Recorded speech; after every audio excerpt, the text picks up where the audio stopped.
Journal de la loose, bonjour! Aujourd'hui on se retrouve parce que j'avais plusieurs looses à vous raconter, des trucs honteux qui me sont arrivés et aujourd'hui, pas de tabou, je vous raconte tout! Bon, c'est parti! Bon, le but de cette vidéo, c'est juste de rigoler un petit peu et puis peut-être que vous vous sentirez un petit peu moins con lorsque vous aurez entendu ce qui m'est arrivé parce qu'il arrive des trucs un petit peu honteux à tout le monde, on est d'accord? Du coup, voilà. Allez, on y va. Première loose dont je me rappelle, la première qui me vient comme ça à l'esprit, c'est que un jour, donc j'avais mon petit garçon qui devait avoir, on va dire, un mois, un truc comme ça. Et donc j'étais partie à la boulangerie et donc il avait son cosy qui faisait aussi siège auto. Et donc c'est important pour la suite de l'histoire, hein, sinon je ne raconterai pas ça parce qu'on s'en fout. Donc en fait, il dormait dans son cosy, donc je me suis dit je vais pas le réveiller. Je suis partie avec mon cosy jusqu'à la boulangerie. Voilà. Tout se passe bien, j'achète mon pain, la boulangère s'extasie devant mon bébé, ce qui est normal, il était magnifique. Et donc, je prends mon pain, mon cosy et je repars jusqu'à la voiture. J'ouvre la portière, j'installe mon petit garçon donc comme il faut et tout ça dans la voiture. Puis là, je vois un truc par terre, comment dire, sur le devant du siège passager. En fait, il y avait un truc par terre. Donc je regarde, je fais tiens, c'est quoi? C'était une chaîne pour les chiens, vous savez, les chaînes qu'on accroche comme une laisse ou je sais pas trop ce que c'était. Puis je me dis tiens, c'est curieux, je n'ai pas souvenir. Puis après je me suis dit bon, c'est quelqu'un peut-être qui a dû oublier ça dans ma voiture, enfin voilà, sans plus. Donc j'attache mon petit garçon et tout ça. Et puis là, je fais le tour de la voiture et en fait je me rends compte que ce n'était pas ma voiture. Mais pas du tout le même modèle. Genre moi j'ai une Toyota Auris et là il s'agissait d'une 307. Grand moment de solitude. On va mettre ça sur le coup de la fatigue.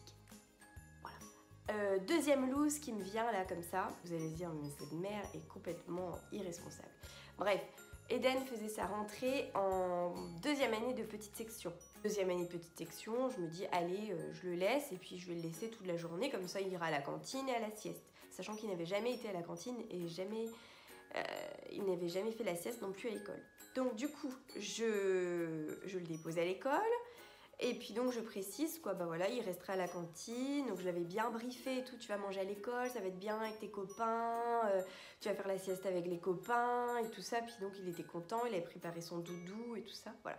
Et donc je vais le chercher le soir à 4h30, hyper stressée, parce que j'espérais que tout se soit bien passé, tout ça, puis moi donc j'avais passé ma journée faire les magasins, c'était un petit peu ma journée aussi de rentrée, hein, où j'avais pu faire un petit peu tout ce que j'avais envie de faire, avant de reprendre le boulot. Et donc je vais le chercher à 4h30 et puis du coup je me mets devant la classe puis je me dis tiens il n'y a aucun parent avec moi, c'est quand même bizarre. Et donc Eden était tout seul dans la classe. Du coup je dis à la maîtresse mais je suis en retard ou où sont les autres enfants? Il me dit non en fait souvent le premier jour en fait petite section les parents laissent que le matin. Et là en l'occurrence oui tous les parents sont venus chercher leur enfant à midi. Et je me suis sentie trop mal, du coup j'ai demandé mais qu'est-ce qu'il a fait Eden? Du coup il est allé à la cantine, bon du coup on l'a mis avec les moyennes sections et puis pour la sieste il était tout seul. Et d'accord, voilà. Du coup je me suis sentie très mal. Mais bon, lui je vous rassure, il l'a très bien vécu, il m'a raconté sa journée, il était très content. Troisième loose que je vais vous raconter, mon chéri va peut-être m'en vouloir. On était à l'aéroport pour partir à Los Angeles, c'était un petit peu le voyage de notre vie, quoi. C'est la première fois qu'on allait aussi loin, aussi longtemps, qu'on laissait les enfants et tout ça, on était tous les deux.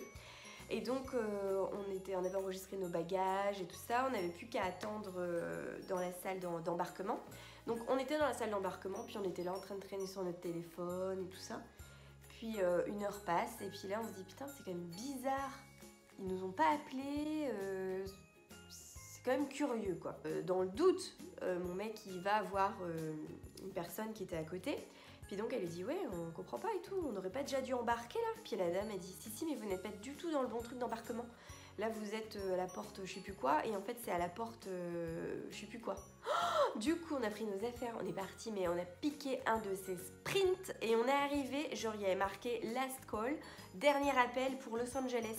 Genre on était en train d'attendre pour partir je sais pas où, dans un pays en plus, un truc qui n'avait rien à voir, et en fait tout le monde était déjà dans l'avion. Mais on a eu les boules de notre vie. L'avion serait parti sans nous, on était comme des cons et on s'est sentis mais tellement cons, mais tellement cons.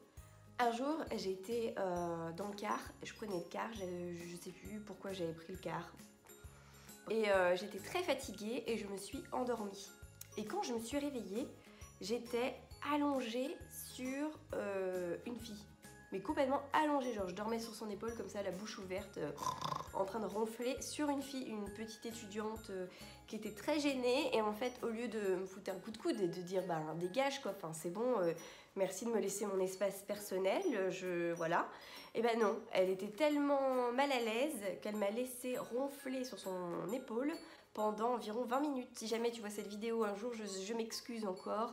Excuse-moi, je suis vraiment désolée d'avoir ronflé sur ton épaule pendant 20 minutes dans le car. Voilà. La dernière loose que je voulais vous raconter, c'est que donc je me réveille un matin. J'étais très très mal réveillée. J'avais passé une grosse soirée la veille. Et donc je vais dans la cuisine et là je me dis « Oh merde, j'ai du monde à midi, il faut absolument que j'aille acheter un truc à bouffer. » Bref, du coup, qu'est-ce que je fais ?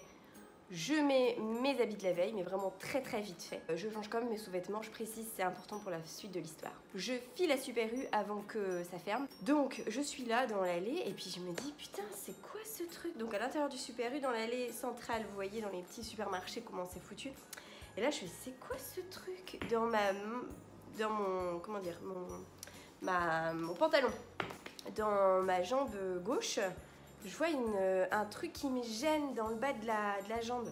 Donc je secoue, je fais c'est un faux pli, c'est quoi ce truc? Je secoue ma jambe et là, j'ai ma culotte de la veille qui sort et qui tombe à mes pieds. Le grand moment de solitude extrême, je regarde devant moi, je regarde sur le côté, je n'ose pas regarder derrière parce que je me suis dit si quelqu'un m'a vu, il est en train de se marrer derrière forcément.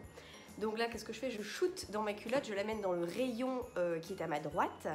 Et donc, je cours après ma culotte, et je la récupère, je la mets dans ma poche.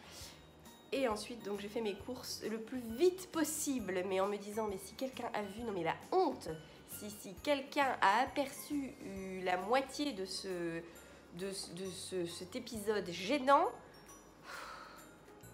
Bref, en tout cas, on ne m'y reprendra plus. Alors, j'espère que cet épisode des petites looses vous a plu. Si c'est le cas, n'hésitez pas à liker, à vous abonner si ce n'est pas encore fait. Et puis, je vous dis à la prochaine. Passez de bonnes fêtes, soyez heureux, profitez de vos amis, de votre famille, tout ça, tout ça. Salut!